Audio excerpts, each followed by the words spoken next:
Ohio State fan Ed Rogers, curious about Bryson Shaw.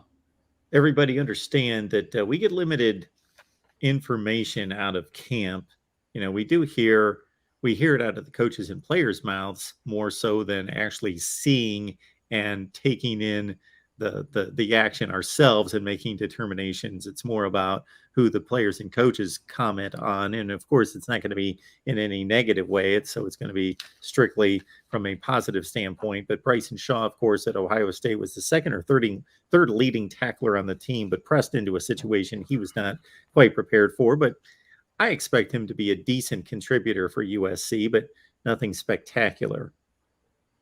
Yeah, Bryson Shaw, in terms of how the depth chart works out for USC secondary, Shaw's in the mix for a starting spot. That's the general word, in that, the battles for positions, are still, evolving, and Shaw is part of that. Like, I haven't heard anything particularly negative about Bryson Shaw, or anything particularly alarming about Bryson Shaw, that like he's battling with the other top contenders for a starting position. So, just that general sense, I think that's pretty positive, that like he's holding his own, and the coaches are, they're not noticing anything overly concerning. Like when you talk to USC assistants, just reading the reportage as I have, following what other people are saying, and other people are learning from attending practices, it's that, the defensive line is really the one thing that really has the coaching staff worried, about, players and a position group being behind the curve,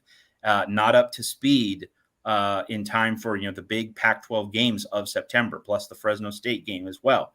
But in the secondary, the coaches are really feeling good about what people in at both the cornerback and safety positions are doing in camp. So I think that can generally mean that Bryson Shaw is doing what he's supposed to do at August camp.